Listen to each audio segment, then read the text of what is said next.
Bonjour à tous, cet après-midi sur Public Sénat, vous allez pouvoir suivre sur notre antenne le discours de Nicolas Sarkozy en direct de l'école militaire aux alentours de 17 h. Le président de la République devrait officialiser la réintégration de la France dans l'OTAN. Mais tout de suite, direction l'hémicycle où se poursuit l'examen du projet de loi pour le développement économique de l'outre-mer. Alors que la crise aux Antilles continue, hier un gendarme a été blessé par un tir de carabine à La Réunion.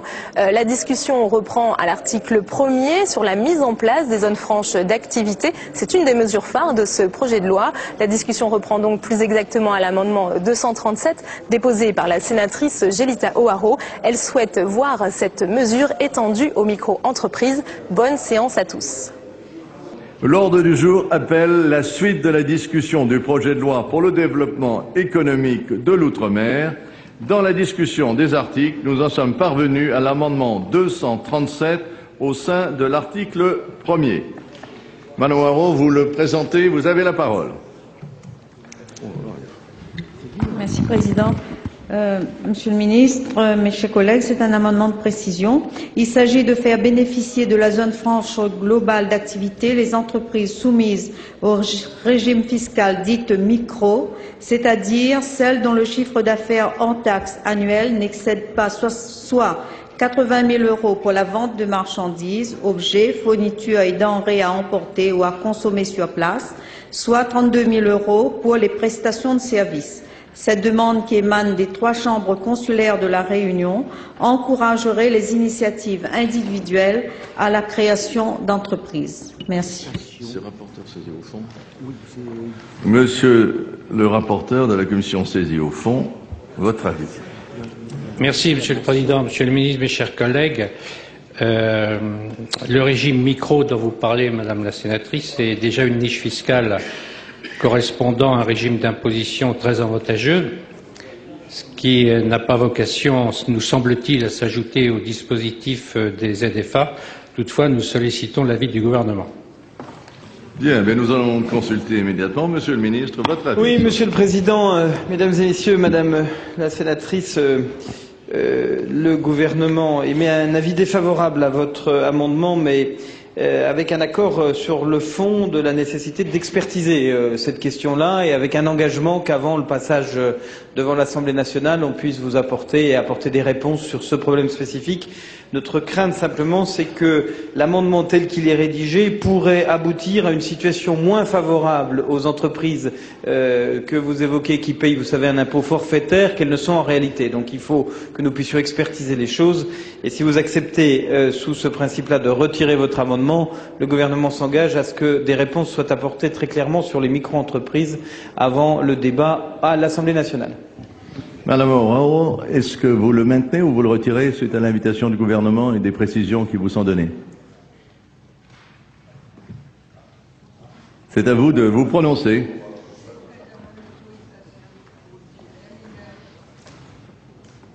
C'est un dilemme parce que si je retire, ça veut dire je ne vais pas au fond d'après ce que je représente, et ne pas le retirer aussi, ça veut dire je ne vous crois pas totalement. Donc je crois que je vais quand même le maintenir, et puis bon, on verra la suite après, Monsieur le Ministre. Merci. Bien, alors il est maintenu, il a un avis défavorable du gouvernement. Pardon, pour explication de vote, vous avez la parole, Madame Terran. Oui, Monsieur le Président, Monsieur le Ministre, mes chers collègues, nous venons bien d'entendre les explications de Monsieur le Ministre, mais donc cet amendement porte, comme l'amendement précédent que nous avons examiné hier soir, sur le périmètre de la mesure prévue à l'article 1er. Donc, sur le fond, tout laisse même à penser que ce sont les entreprises les plus pourvues en fonds propres, c'est-à-dire bien souvent les entreprises détenues par les familles exerçant de longue date le pouvoir économique outre-mer, qui vont constituer les bénéficiaires potentiels du dispositif. Exclure en effet les entreprises soumises au régime micro et au forfait de l'application du dispositif de l'article 1er, qu'est-ce que cela signifie? Pardon. La lecture des données de l'administration fiscale est très claire.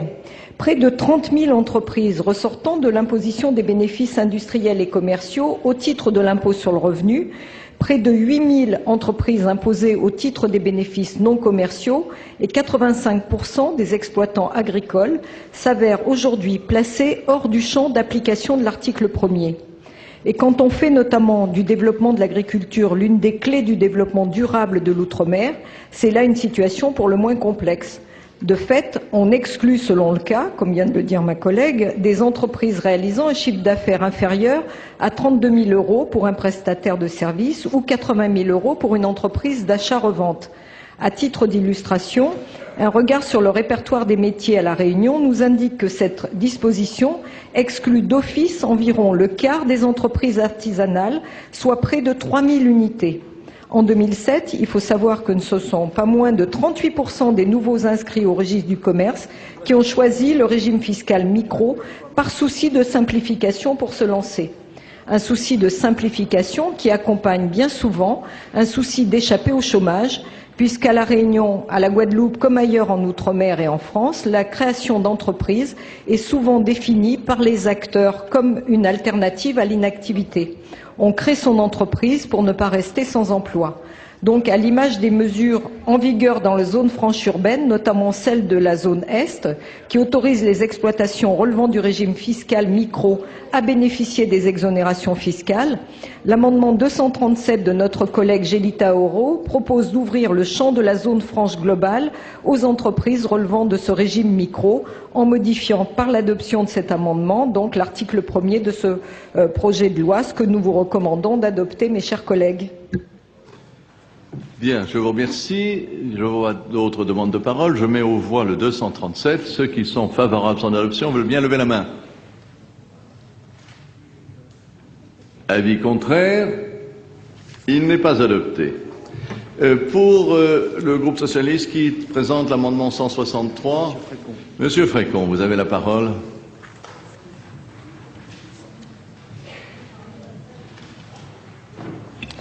Oui, Monsieur le Président. Il s'agit pour cet amendement 163 de permettre aux entreprises guadeloupéennes de traverser la crise et de distribuer davantage de pouvoir d'achat à leurs salariés. Nous y étions tous d'accord sur ce principe hier soir. Il est donc proposé ici de rendre plus attractifs les avantages des zones franches d'activité en relevant les plafonds prévus pour l'abattement sur les bénéfices, l'impôt sur les sociétés. Et donc le texte de l'amendement dit de porter la première somme de 150 000 € à 250 000 € et un peu plus loin dans le texte, porter la somme de 300 000 € à 400 000 €. Bien. Avis de la Commission. Monsieur le Président, Monsieur le Ministre, mes chers collègues, l'avis de la Commission est défavorable. Les plafonds déjà fixés sont très avantageux. Leur relèvement risquerait de coûter cher aux finances publiques et de favoriser davantage les entreprises les plus importantes, ce qui n'est pas l'objectif des ZFA. Avis du gouvernement. Défavorable. Bien. Pas de demande d'explication de vote. Je mets aux voix cet amendement qui est un avis défavorable de la Commission comme du gouvernement. Ceux qui sont favorables à son adoption lèvent la main. Avis contraire. Il n'est pas adopté. Maintenant, le 164, c'est le même défendeur. Monsieur Frécon, vous avez la parole. L'amendement 264 est sur le même principe. C'est pour l'atténuation de la dégressivité dans le temps des avantages de la ZFA. En effet, ce dispositif n'est prévu que pour 10 ans. À l'issue des 5 premières années de mise en œuvre, il devient dégressif sur les 5 dernières années pour s'éteindre à l'issue de la 10e. Par cet amendement, nous proposons de rendre moins brutale la sortie en sifflet du dispositif pour l'impôt sur les sociétés et pour la taxe foncière sur les propriétés bâties. Pour la taxe professionnelle, il s'agit d'entériner sa suppression dès 2009.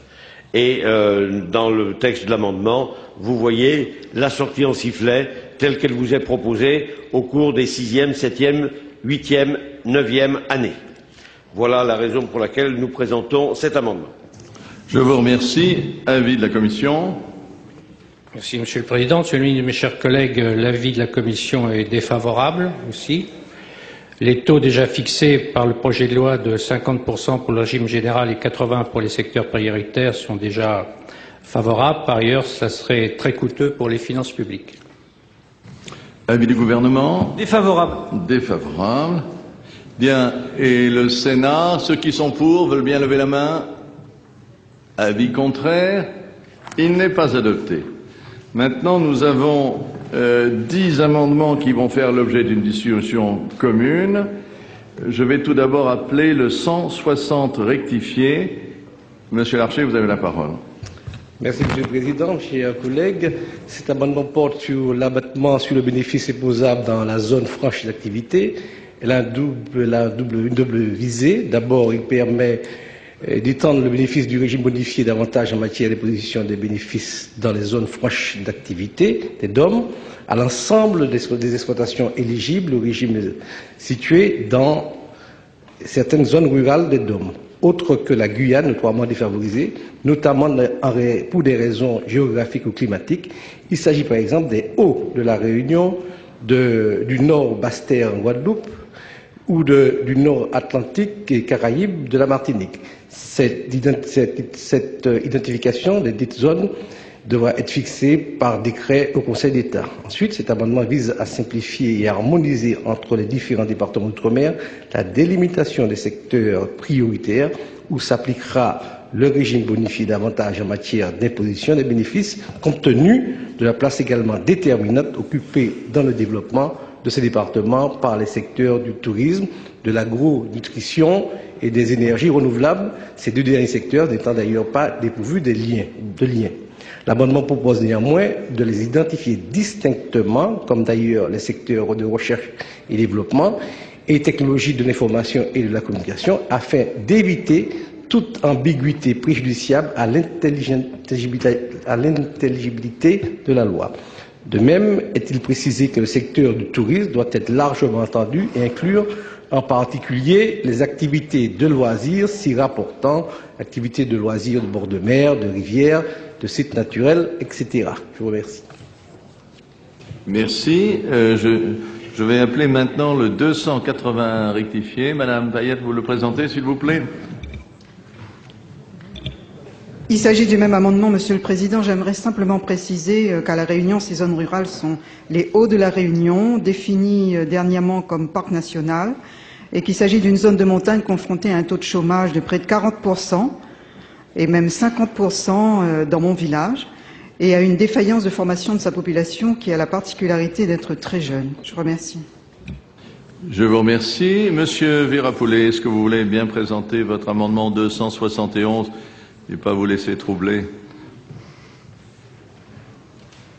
Monsieur le Président, avec plaisir. L'amendement a pour objet d'étendre le bénéfice du régime bonifié davantage en matière d'imposition des bénéfices dans les zones franches d'activité des DOM à l'ensemble des exploitations éligibles en zone franche d'activité situées dans certaines zones rurales qui sont particulièrement défavorisées, comme ça a été le cas pour la Guyane, et notamment en fonction des raisons géographiques et climatiques. Je veux parler des Hauts de la Réunion, du nord de Basse-Terre en Guadeloupe, du nord Atlantique de la Martinique, l'identification des dites zones étant fixée pour certains déjà par décret en Conseil d'État, comme pour les Hauts de la Réunion, et pour les régions qui ne font pas l'objet d'un décret, le décret sera pris par ailleurs. C'est un amendement que j'ai fait suite à une mission que m'avait confiée Monsieur le Ministre avec le député Le Breton, et qui avait pour but d'avoir une politique équilibrée dans nos régions. Parce qu'aujourd'hui, si je prends l'île de la Réunion, le développement se fait surtout sur le littoral, alors que 2 tiers des surfaces, c'est vrai, y compris des montagnes, se situent dans les Hauts. Si on pouvait développer en même temps que la zone littorale les Hauts, nous aurions un aménagement équilibré de notre territoire, une répartition équilibrée de la population, et c'est aussi une forme d'équité sociale. Bien, je vais maintenant appeler le numéro 16 qui va nous être présenté par Madame Michaud-Chevry. Vous avez la parole, Madame la Présidente. Qu'une carte pour un peu traumatiser Monsieur le Ministre.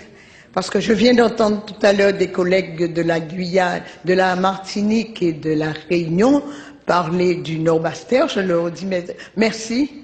Mais moi, je voulais parler du Sud Basse-Terre.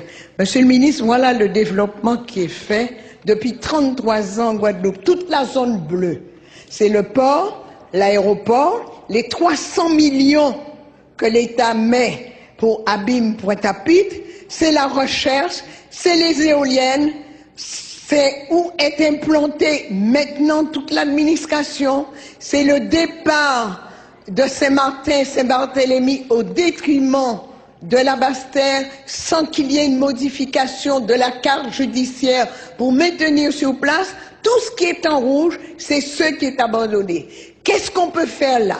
Que du solaire. Il y a trop de vent pour les éoliennes. Depuis les événements de la Soufrière 1976, cette zone est abandonnée. Donc, je demande d'ajouter à Marie-Galante les Saintes-Désirades, et Madame Paillet-Désirade, il n'y a pas de zone rurale, ni à Terre-de-Bas, ni à Terre-de-Haut. La zone rurale, elle est là.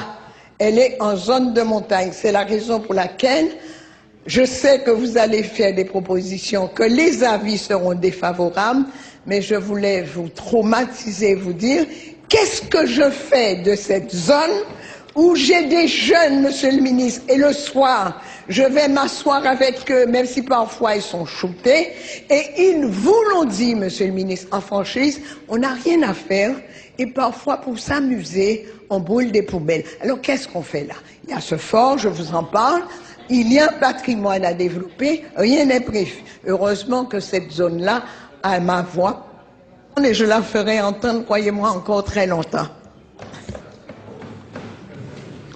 Bien. Monsieur le 377, Monsieur Marzin, vous avez la parole en tant que rapporteur. Marzin. Monsieur le Président, Monsieur le Ministre, mes chers collègues, cet amendement vise également à harmoniser les secteurs prioritaires définis pour la Guadeloupe, la Martinique et la Réunion. En effet, le dispositif des zones franches d'activité créé par le présent projet de loi prévoit donc deux taux. Un taux de 50% pour l'ensemble des entreprises éligibles et un taux bonifié de 80% pour les territoires prioritaires et les secteurs prioritaires. Parmi ces secteurs prioritaires, il y a donc la recherche-développement et les technologies de l'information. Ce sont des secteurs a priori de droit, ainsi que trois secteurs définis par les acteurs locaux, guadeloupéens, martiniquais et réunionnais. Ces trois secteurs prioritaires, en réalité, choisis par la Guadeloupe, la Martinique et la Réunion, sont très proches et présentent un potentiel similaire dans les trois départements. La distinction donc opérée n'a presque pas d'intérêt. Là, cet amendement propose donc, afin de simplifier les choses et de rendre plus efficace le dispositif, eh bien, d'harmoniser ces secteurs à l'ensemble des trois départements, ce qui ferait qu'en plus des deux secteurs de droit déjà prévus, recherche, développement et technologie de l'information, eh bien, qu'on ajoute tout simplement dans les quatre autres départements, tourisme, agronutrition, environnement et énergie renouvelable. Je vous remercie. Je vais demander au ministre de nous présenter le 388 qui me paraît très proche du vôtre. Il est retiré. Il est retiré. Bien. Alors, le 270 de M. Virapoulet. Le 270. Vous êtes dissipé aujourd'hui, hein? Non. Il est défendu, monsieur. Bien. Et maintenant, Madame Haro, vous en avez trois à défendre l'un après l'autre. Vous avez la parole.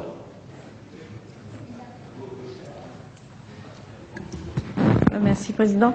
Monsieur le Ministre, mes chers collègues, bon, c'est un amendement qui certainement, je suis sûre, ça va être rejeté, mais c'est quand même, je le dis, parce que c'est quand même lié à l'amendement 236 qui a été rejeté. Mais je vais quand même essayer de le défendre. Alors, c'est pour préserver un secteur pourvoyeur d'emplois et acteur de l'aménagement du territoire. Les chambres consulaires de la Réunion ont manifesté le souhait que le petit commerce soit intégré à la future zone franche globale d'activité en tant que secteur prioritaire.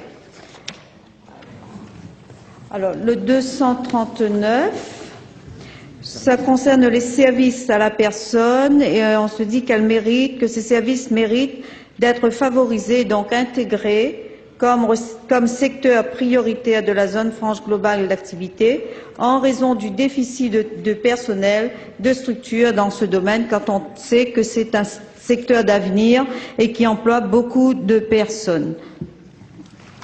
Le 240, bon, ça rejoint d'autres amendements, et c'est concernant les zones de montagne qui connaissent non seulement un déficit démographie, mais également un retard en matière de développement économique. À titre d'illustration, la densité en emploi constatée dans les hauts est nettement plus faible, 32% d'emplois en moins, que celle des bas.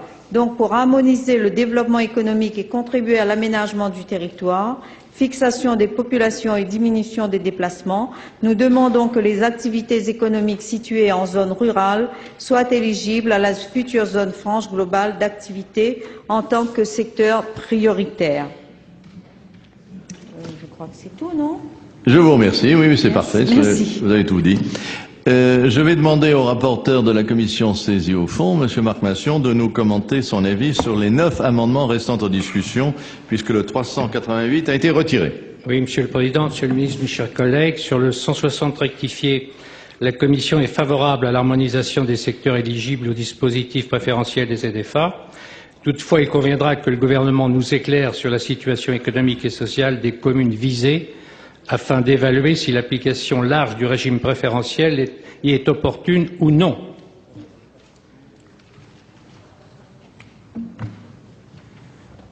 Sur le 281 rectifié, cet amendement a le même objectif que l'amendement précédent et donc la Commission sollicite l'avis du gouvernement. Sur le 271, également amendement proche du 160 rectifié, que l'on a vu tout à l'heure, donc l'avis du gouvernement est sollicité. L'amendement numéro 16 de Madame Michaud-Chevry. Le projet de loi prévoit, dans le cadre des ZFA, la possibilité d'appliquer un abattement préférentiel de 80% au lieu de l'abattement de base de 50%. L'intégralité de la Guyane, des îles des Saintes, Marie-Galante et la Désirade sont éligibles à ce taux préférentiel. L'amendement prévoit d'inclure dans cette liste la Côte-sous-le-Vent. D'une part, cette appellation est imprécise et ne permet pas d'identifier la zone géographique claire. D'autre part, le dispositif préférentiel a vocation à s'appliquer uniquement aux territoires les plus défavorisés pour en conserver le caractère incitatif. Donc, il vous est demandé le retrait, chers collègues. Amendement 377.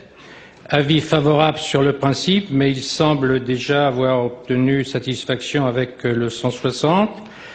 Le 388 est retiré. Amendement 270, avis du gouvernement, mais s'il est d'accord, il pourrait être retiré au profit de l'amendement 160 rectifié. Amendement 238, le dispositif préférentiel d'abattement des ZFA a vocation à s'appliquer au secteur porteur d'un développement économique endogène des territoires et non à soutenir le petit commerce, avis défavorable. Le 239, c'est la même explication, donc avis défavorable.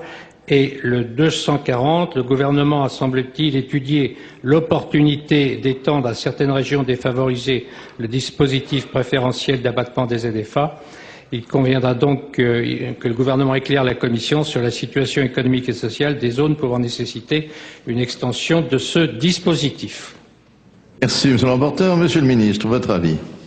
Alors, sur le premier amendement, le 160 rectifié présenté par Monsieur le sénateur Larcher, le gouvernement donne un avis favorable à cet amendement et demande effectivement à ce qu'il puisse être voté, puisqu'il correspondait à l'amendement du gouvernement 388 que j'ai retiré au profit de l'amendement sénatorial et que il est évidemment, il va dans le sens du choix du secteur de l'agronutrition qui est pour nous un secteur prioritaire.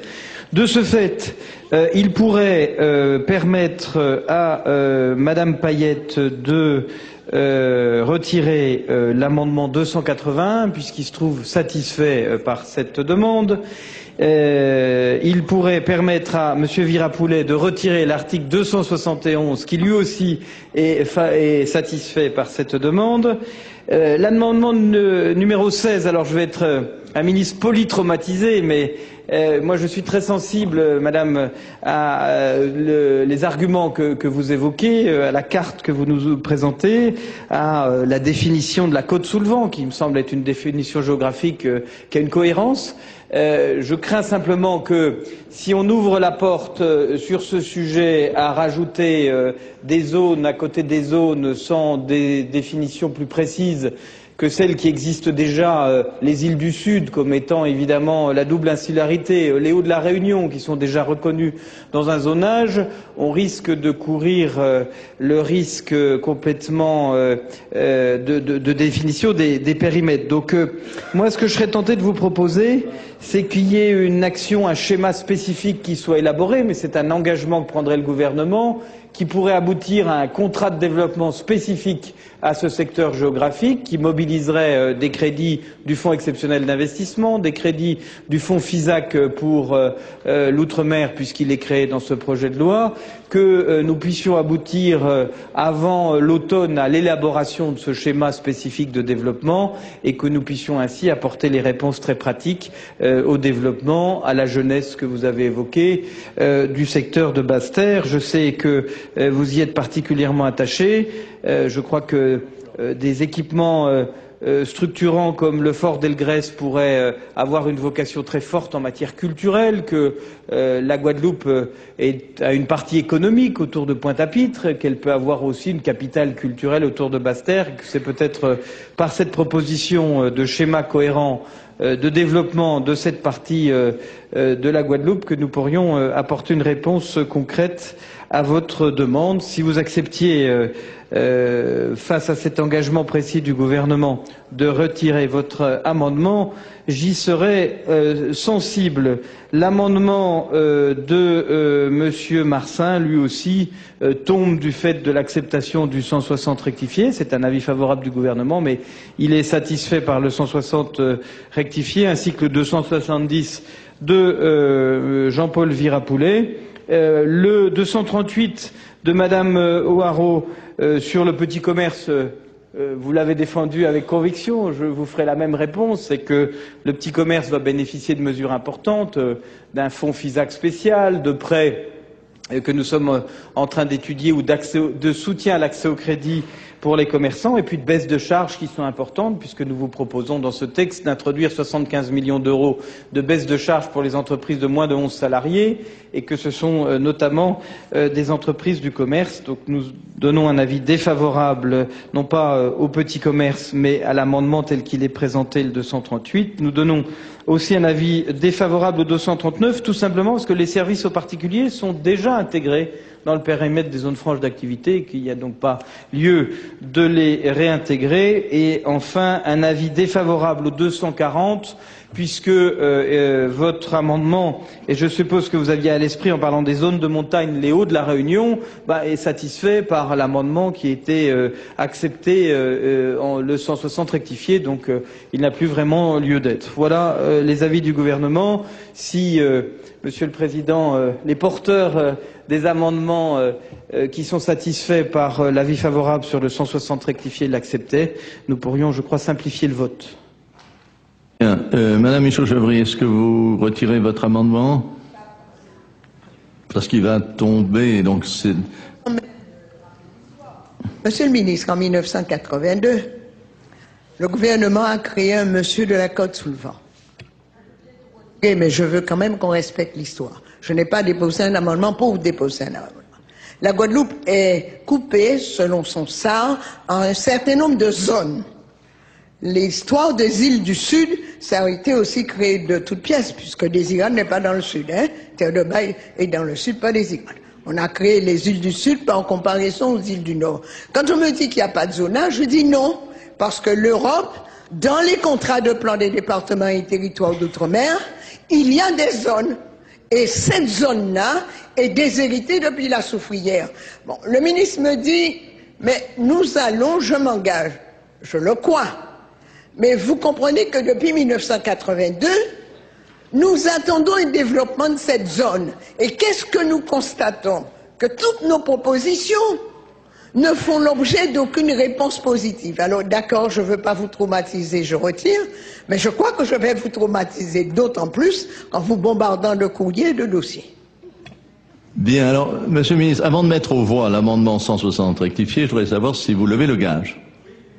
Bien, je vous en remercie. Monsieur Marsin, vous retirez le vôtre? Marsin, pardon.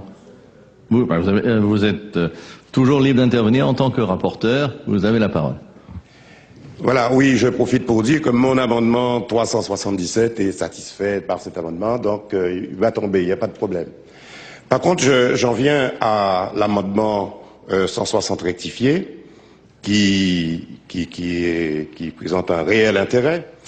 Nous interrompons l'examen du projet de loi pour le développement économique de l'outre-mer pour tout de suite prendre la direction de l'école militaire de Paris où Nicolas Sarkozy doit prononcer un discours très attendu sur la réintégration de la France dans l'OTAN. Je vous rappelle que la France avait quitté l'Alliance Atlantique en 1966 sur décision du général de Gaulle.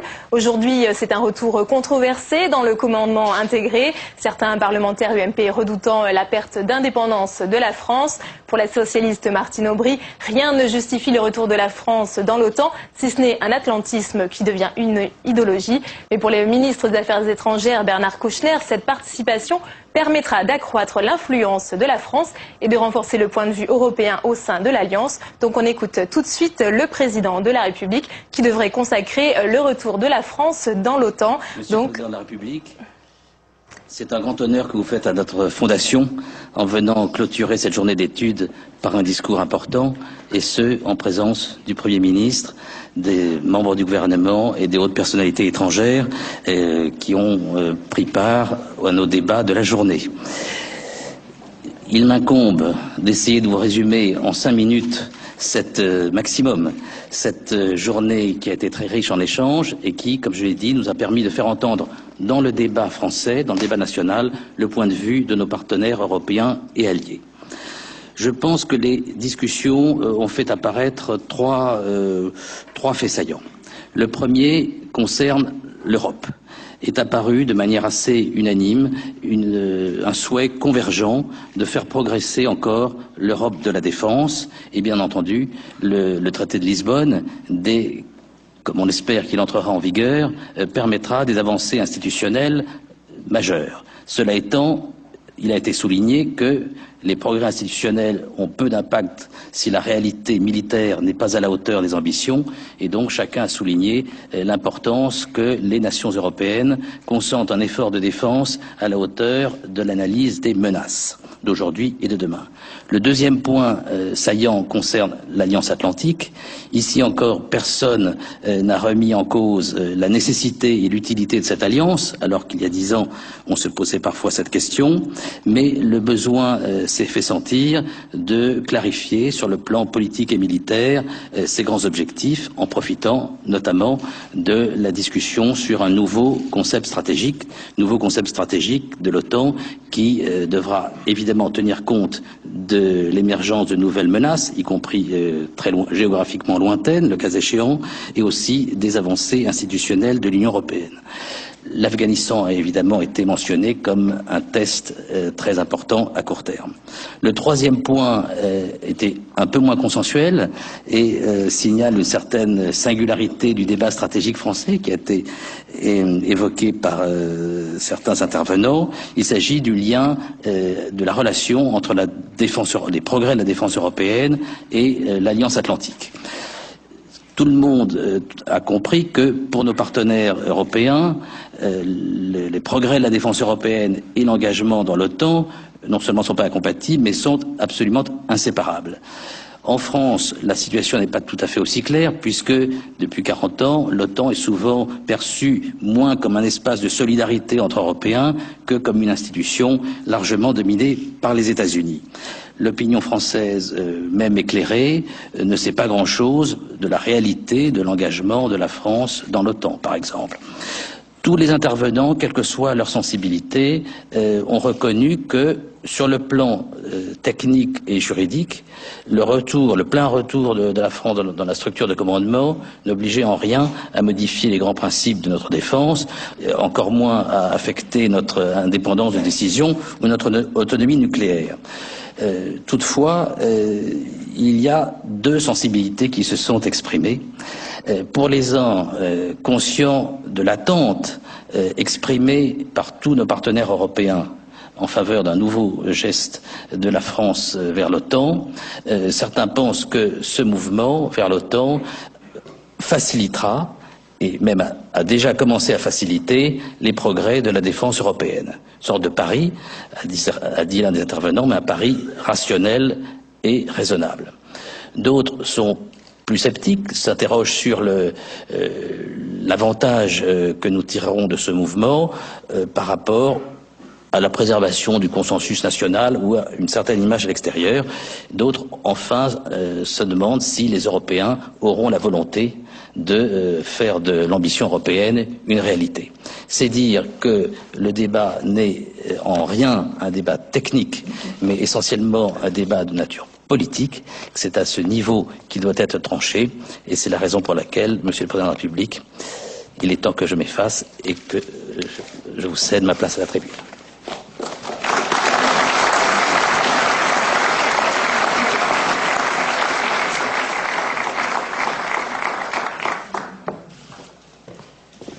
Monsieur le Premier ministre, cher François, Messieurs les ministres, Mesdames et Messieurs les parlementaires, Monsieur le secrétaire général de l'OTAN, Monsieur le secrétaire général haut représentant de l'Union européenne, cher Javier, enfin Monsieur le président de la Fondation pour la recherche stratégique, et si vous le permettez, Mesdames et Messieurs, je veux d'abord remercier Bruno Racine d'avoir pris l'initiative de ce colloque, parce qu'il est étonnant qu'on soit partisan de l'OTAN, qu'on soit adversaire ou réservé. Il y a une chose qu'on devrait avoir en commun, c'est le souci d'éclairer l'opinion et d'en débattre. Qu'est-ce que sont ces responsables politiques qui affirmeraient des convictions par ailleurs extrêmement légitimes, quelles qu'elles soient? Ce qui est illégitime, c'est de ne pas aller jusqu'au bout de sa logique et de ne pas informer les Français sur la réalité de l'OTAN et la réalité de la participation de la France au sein de l'OTAN. Ça, c'est un point qui doit éclairer tout le monde. Et ce que j'ai découvert avec le Premier ministre, avec le gouvernement, c'est qu'alors que nous sommes dans l'OTAN, car nous y sommes,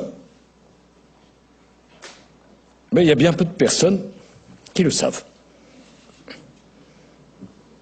Y a-t-il donc des activités si secrètes qu'on doit s'abstenir d'expliquer aux Français ce qu'on y fait? On a souvent parlé du mot rupture. S'il y a bien une rupture, c'est celle de ce gouvernement dans la transparence des décisions qu'il assume. J'y reviendrai. C'est un débat qui doit être mené. Et donc, Monsieur le Président, vous avez eu raison. Puis vous nous réunissez dans l'amphithéâtre Foch. C'est tout un symbole. Il fut le premier commandant en chef des forces alliées européennes et américaines pendant la Première Guerre mondiale. Le concept d'allié et d'amis ne date pas du début de mon quinquennat.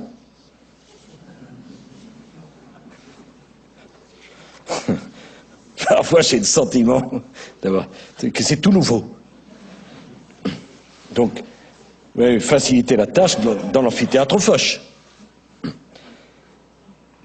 Bruno Racine a bien présenté les conclusions de votre débat,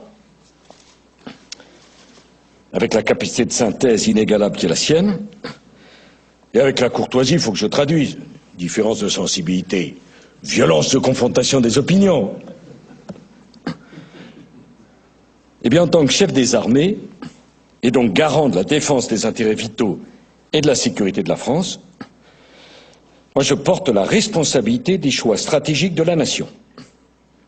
Et je voudrais affirmer une première idée, c'est que notre réflexion stratégique ne peut pas rester figée dans un monde où les conditions de notre sécurité ont radicalement changé.